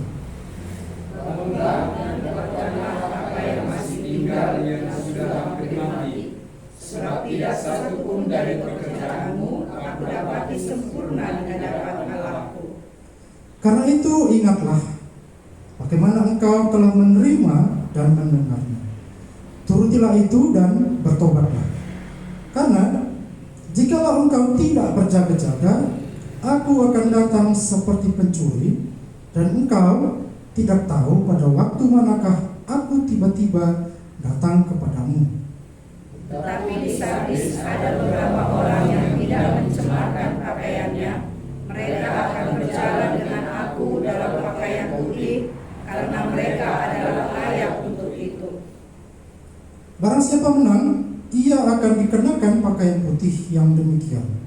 Aku tidak akan menghapus namanya dari kitab kehidupan, melainkan aku akan mengaku namanya di hadapan Bapakku dan di hadapan para malaikatnya. Siapa bertelinga, hendaklah ia mendengarkan apa yang dikatakan Roh kepada jemaat-jemaat. Baik, terima kasih. Ya, kita sudah sampai kepada jemaat di Sardis. Ini adalah jemaat yang keberapa? 5. Jadi ada surat kepada 7 jemaat di Asia. Jadi jemaat di Sardis ini ada jemaat yang kelima. Kalau dibuat peringkat, jemaat di Sardis ini rankingnya paling rendah, paling buruk. Tentu kita bisa lihat dari ayat ini, hanya 6 ayat, tidak banyak bercerita. Tapi kita bisa lihat bagaimana apa yang Yesus katakan kepada jemaat ini. Ya, kita sudah belajar dari jemaat di Efesus, jemaat di Smyrna, Pergamus, Tiatira. Dari kelima jemaat ini yang paling baik, ya, ini terlepas dari 2 jemaat yang belum kita belajar, yaitu saya tidak akan spill, saya tidak akan katakan. Jemaat di Smyrna itu yang paling baik rankingnya. Di pandangan orang, mereka miskin, tapi di mata Allah mereka kaya.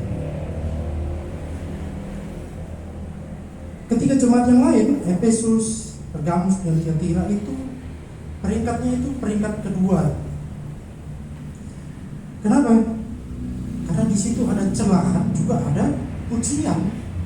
Tapi di sini hanya ada celahan, tidak ada pujian kepada jemaat di Sardis.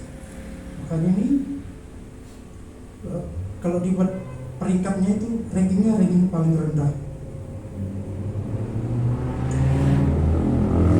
Tentu kalau untuk melihat keadaan jemaat di Sardis, saya harus melihat latar belakang sejarah. Bagaimana sih keadaan jemaat di Sardis ini? Sardis ini posisinya itu, catatan itu 40 km dari Tiatira. Jadi kondisi kotanya itu, dia ada di tengah-tengah lembah yang rata, dikelilingi gunung-gunung yang tercal. Sardis ini termasuk daerah yang kaya, ada sungai mengalir, pasirnya itu mengandung emas. Kaya dong. Baru ini juga menjadi tempat pertemuan-pertemuan orang-orang penting dari bangsa Roma. Bahkan murid-murid Tuhan, rasul-rasul juga memakai tempat ini menjadi tempat pertemuan. Ya, tidak ada catatan siapa yang mendirikan jemaat ini. Tapi sebelum gereja berdiri di tempat ini, penduduk di Sardis itu terbiasa hidup nyaman, mewah, berkecukupan, aman. Musuh nggak berani datang karena untuk ke situ jalannya terjal, curam. Bayangin kalau musuh mau menyerang malam-malam, jalannya kayak gitu. Wah, cukup beberapa orang aja menjaga di tempat-tempat tertentu, musuh bisa dikalahkan. Jadi tidak perlu kekuatan besar. Tapi fakta sejarah membuktikan 2 kali jemaat penduduk di Sardis ini dikalahkan, ya, karena teledor, hal-hal sepele begitu. Ada penjaga sedang bertugas di puncak-puncak gunung, topinya jatuh, dia turun melalui jalan rahasia. Ada pasukan Persia melihat itu, dia mengikuti, langsung dipukul mundur.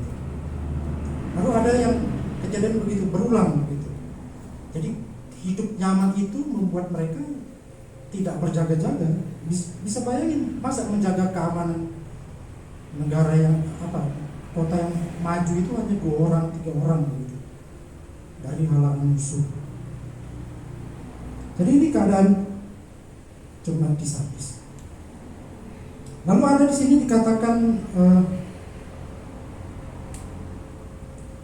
di ayat 4 itu disebutkan apa sih dosa mereka secara implisit, tersirat. Bisa dikatakan karena di situ disebutkan ada beberapa orang tidak mencemarkan pakaiannya. Berarti ada yang mencemarkan. Cemar itu biasanya berhubungan dengan penyembahan berhala dan perzinahan. Ini adalah dosa yang terjadi di tempat ini. Dan disebutkan ketika Yesus mengatakan, "Aku tahu segala pekerjaanmu, engkau dikatakan hidup padahal engkau mati." Ini kan mengerikan, ya. Engkau dikatakan hidup padahal engkau mati.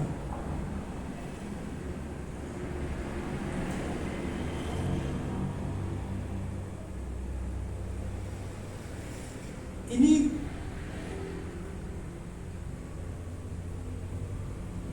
bisa dikatakan kehidupan seperti kuburan. Engkau dikatakan hidup padahal engkau mati. Ya, di ayat 1 dikatakan engkau mati, tapi di ayat 2 dikatakan engkau sudah hampir mati. Ini sebenarnya sama, tidak perlu kita bedakan. Jadi bisa dikatakan jemaat di Sardis ini kehidupannya itu sudah koma. Tapi apakah mereka pasif? Kehidupannya tidak. Aku tahu segala pekerjaanmu.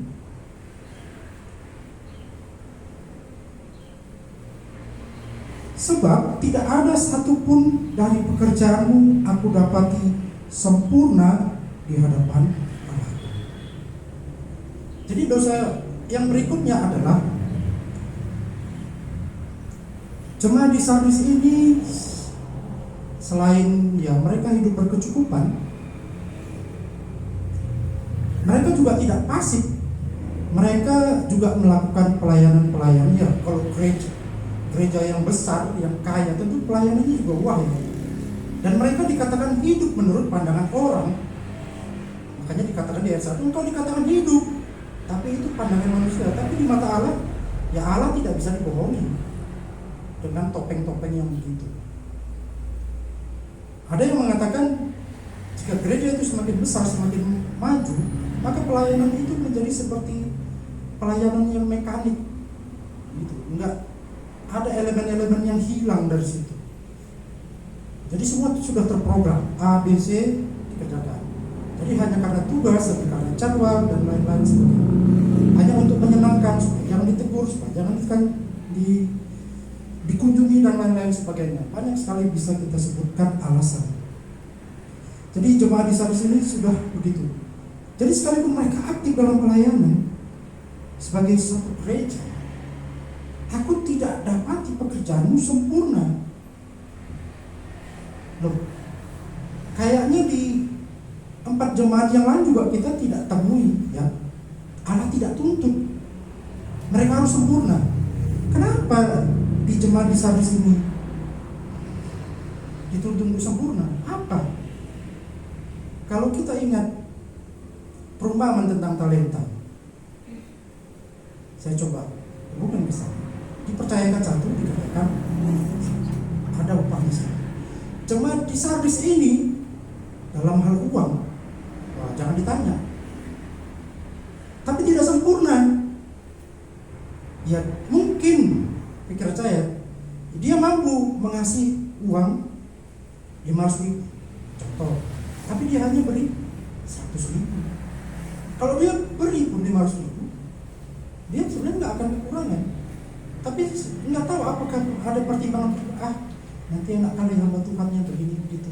Saya nggak tahu, karena di sini tidak disebutkan. Tapi itu bisa menjadi dipercayakan. Misalnya MC, pemain musik, sudah bagus nyanyinya, tapi sebenarnya bisa lebih bagus lagi. Main keyboard bisa sebenarnya lebih bagus lagi, tapi tidak sempurna. Jadi tuntutan-tuntutan itu. Jadi ketika ada talenta yang Tuhan berikan tapi tidak sempurna dikerjakan, hati-hati. Tuhan katakan sudah hampir mati.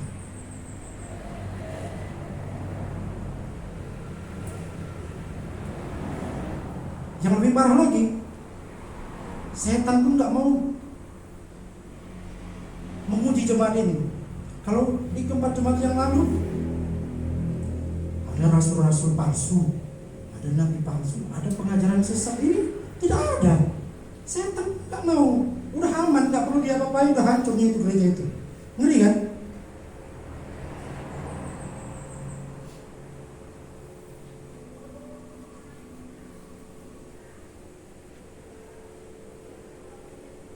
Ya, tapi itu menjadi teguran keras bagi jemaat di Sardis.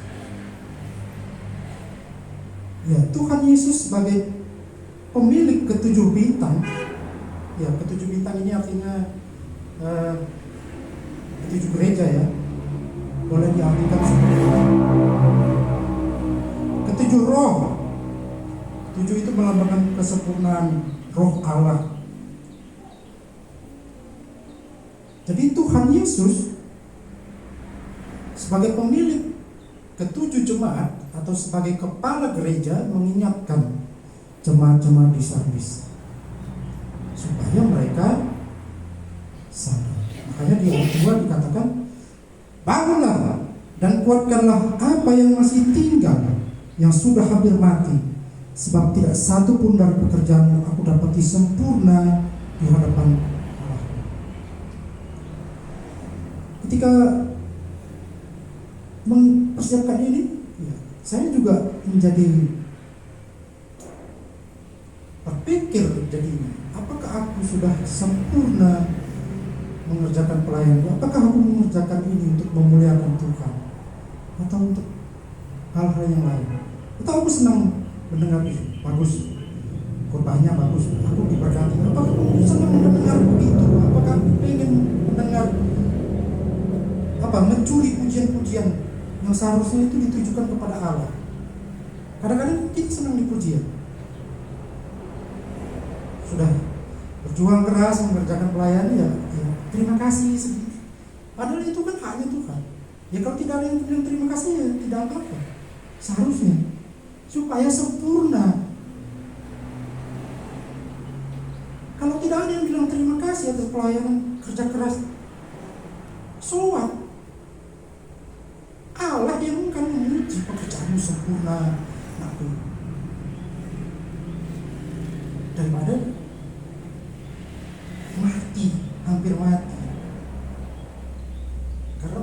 motivasi pelayanan itu sudah tidak sempurna lagi. Ya, sekarang tidak kaya ya.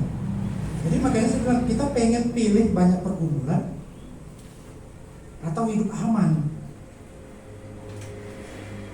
Tentu kalau kita jalan naik sepeda motor di jalan yang lurus begini, tidak ada lubang, kita kan santai ya, tidak akan mudah. Tapi coba kalau kita ke kampung antara di zaman dulu pelayanan, bisa nggak santai? Tangan satu. Bapak Teo yang sering bawa mobil, berani nggak dia matanya nggak fokus ke depan? Mobil itu oleng aja, penumpangnya sudah pada galau begitu. Jadi sebenarnya pergumulan-pergumulan itu Tuhan izinkan. Itu sebenarnya menjadi kesempatan untuk kita untuk menunjukkan iman bahwa kita ini kerja kita sempurna. Tadi kita mau ibadah mati lampu, apa yang muncul dalam pikiran kita? Jarang-jarang mati lampu ya. Saya tadi bilang matikan ini beneran mati gitu. Aduh. Tapi saya yakin kita semua berdoa supaya lampu nyala ya. Nggak ada yang bersungguh-sungguh. Bagaimana dengan pelayan-pelayan yang Tuhan percayakan? Hari panas tapi harus datang melayani anak. Aduh, si teman ini misalnya izin, padahal aku udah capek pulang kerja, katanya. Mama Abel sering cerita dulu. Aku ini baru sampai katanya.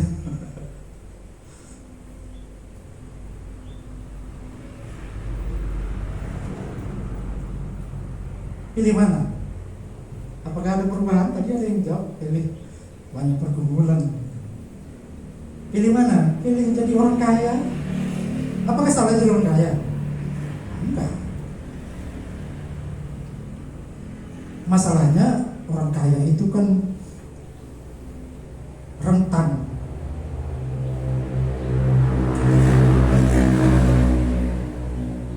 jatuh ke dalam dosa. Untuk kalau orang miskin mau bikin dosa dalam yang butuh modal besar, nggak bisa. Padahal niat aja itu sebenarnya sudah dosa ya. Apalagi melakukan. Orang kaya lebih mudah lagi. Jadi orang kaya lebih gampang jatuh. Bahkan Yesus sendiri mengatakan orang kaya itu susah masuk dalam kerajaan surga, lebih mudah. Masih pengen kaya. Karena kekayaan itu membuat kita orientasinya apa ya? Pada harta, tidak lagi bersandar kepada Allah.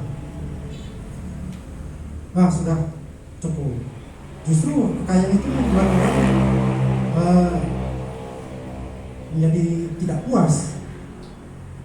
Kita lihat di sosial media, orang punya mobil sampai puluhan.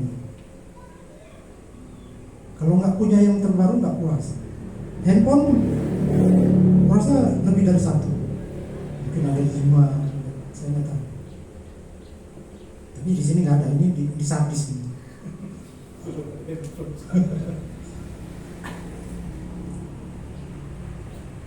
Jadi pelayan-pelayan yang jemaat Sardis kerjakan ini tidak sempurna di mata Allah, dan itu disebut mati atau hampir mati atau koma atau seperti kuburan, ada yang mengatakan begitu. Kan ini bagi gereja seperti kuburan, tidak ada lagi yang hidup. Tapi di mata orang, gereja no. Kita kalau mungkin di dalam gereja-gereja GKMI, kita kagum melihat gereja tertentu, bagus di mata kita. Tapi Allah kan nggak bisa dibohong. Saya nggak berani sebutkan gereja yang lain, nanti direkam. Jadi itu Tuhan sebagai pemilik, sebagai kepala jemaat menegur jemaat di Sardis, dan ini ratingnya paling rendah. Apa yang Tuhan Yesus tahu dalam kerjaannya? Ya, Tuhan tahu segala sesuatu, pekerjaannya.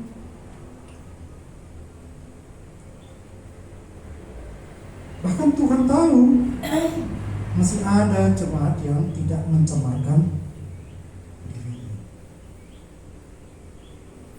Oleh karena Tuhan katakan di ayat 2, bangunlah dan kuatkanlah apa yang masih tinggal yang sudah hampir mati.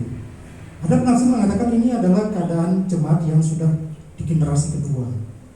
Jadi karena sudah lahir dalam keluarga yang kaya, tidak ada lagi Injil itu, api roh itu tidak lagi membakar gitu. Jadi Tuhan katakan bangunlah, atau dalam terjemahan lain waspadalah dan kuatkanlah apa yang masih tinggal yang sudah hampir mati. Ayat 3, karena itu ingatlah bagaimana engkau telah menerima dan mendengarnya. Itu kan selain mengkritik, Tuhan juga memberi solusi. Karena itu ingatlah bagaimana engkau telah menerima dan mendengarnya. Turutilah itu dan bertobat. Jadi Tuhan mengingatkan sebagai kepala gereja untuk jemaat ini untuk bertobat.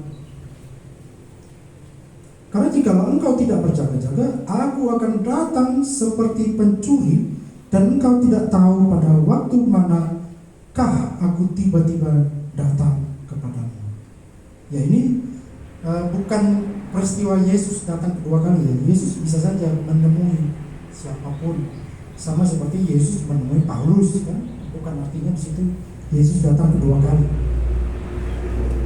Jadi ini bukan berbicara tentang itu. Tapi Tuhan bisa saja tiba-tiba datang menemui kan. Bayangin kalau tiba-tiba Tuhan datang menemui jemaat di Siskala, dia tidak dapat disempurna. Malunya gimana ya? Tetapi di Sardis ada beberapa orang yang tidak mencemarkan pakaiannya. Mereka akan berjalan dengan aku dalam pakaian putih, karena mereka adalah layak untuk itu. Ya, selain Tuhan memberi solusi, Tuhan juga di sini kita bisa lihat Tuhan memberi motivasi kepada jemaat di Sardis. Ternyata di Sardis itu ada beberapa jemaat, beberapa orang tidak mencemarkan pakaian. Mereka akan berjalan dengan aku dalam pakaian putih. Pakaian putih ini apa ya? Simbol melambangkan orang-orang yang hidup kudus, hidup benar.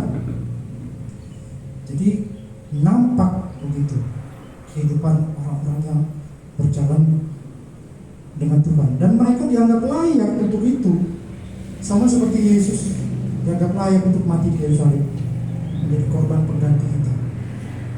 Jadi ini sering berbicara tentang orang-orang yang mati martir ya, yang dalam pandangan manusia itu sebagai kekalahan, tapi sebenarnya di mata Allah itu sesuatu yang layak untuk itu.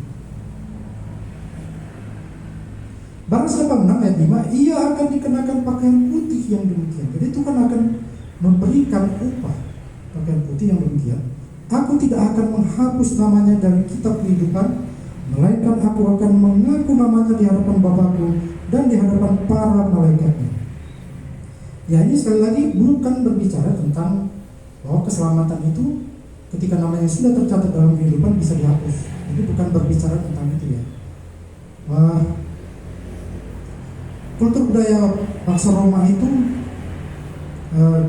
status kependudukan itu bisa dihapus kalau mereka sudah melakukan kesalahan. Tapi di sini Tuhan tidak akan menghapus. Barang siapa menang, ia akan dikenakan pakaian putih yang demikian. Aku tidak akan menghapus namanya dari kitab kehidupan. Jadi kalau namanya yang tidak ada di dalam, ya berarti sejak dari awal dia memang belum tercatat di dalam. Bukan artinya dia dihapus namanya atau hilang. Jadi barang siapa menang, ia akan dikenakan pakaian putih. Mari kita semua menang seperti yang Tuhan harapkan. Yang pertama tadi upahnya adalah aku akan memberikan pakaian putih, lalu namanya tidak akan dihapus. Lalu yang lebih lagi, aku akan mengaku namanya di hadapan Bapakku dan di hadapan para malaikat. Yesus mengakui Thompson di hadapan Bapa. Ya, kalau aku hidup tidak sempurna, Tuhan pun kurasa malu menyebutkan namanya.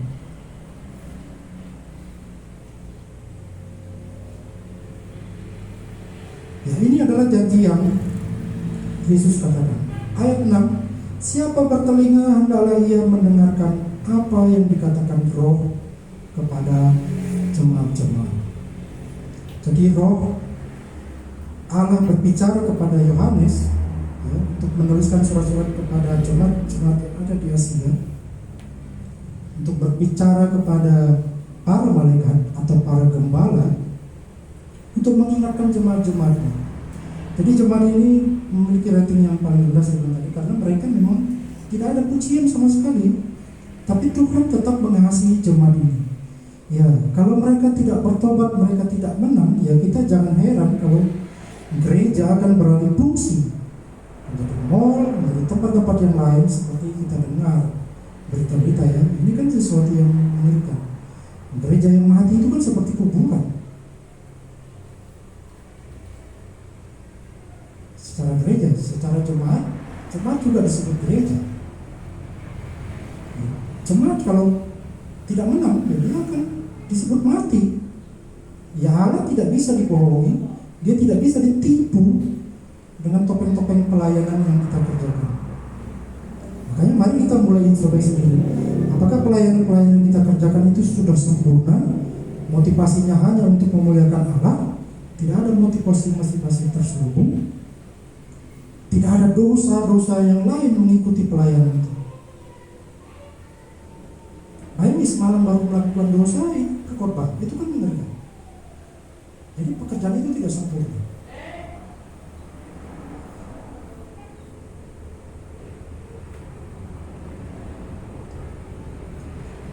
Tapi di jemaat-jemaat yang gerejanya izin diberitakan Roh Allah bekerja, iblis akan serang.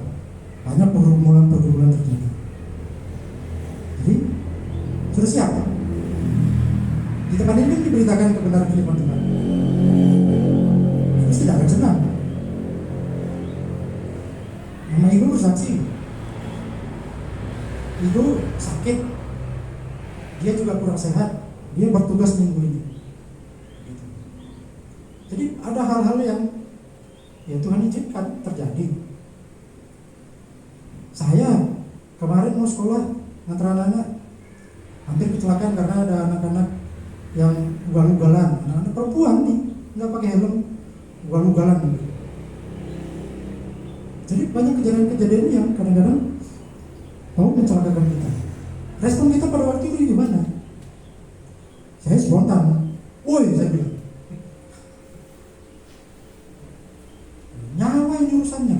Saya bonceng anak dua, hampir sampai sakit perutnya, karena saya ngeri mendadak, bahkan sampai kepataran terjatuh. Lalu dia kabur. Ya, saya nggak kejar. Ya, sudah sampai di situ berhenti. Jadi ada kejadian-kejadian yang memang akan terjadi kalau Tuhan percayakan pelayanan.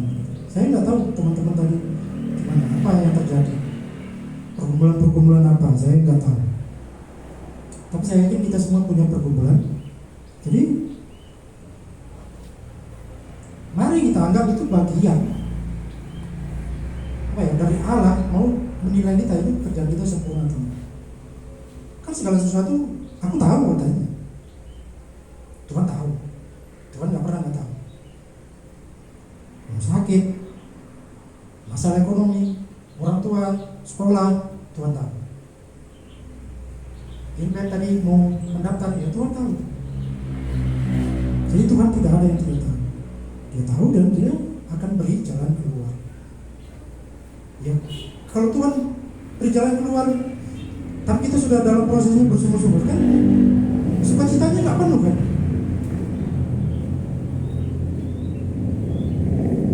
Jadi biasa-biasa aja jadi. Tapi gitu prosesnya itu mulus, menang, nggak jatuh dalam dosa, sukacitanya itu sempurna.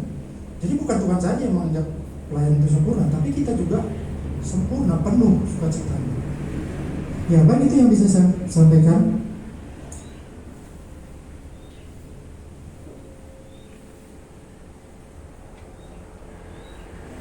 Kita akan sampai di bagian liturgi kita.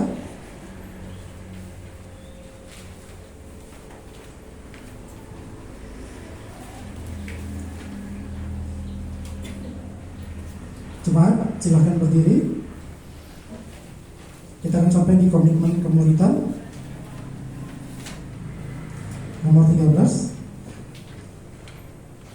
Sebagai jemaat Kristen yang meneladani Kristus, marilah kita mengikrarkan komitmen kemuridan kita.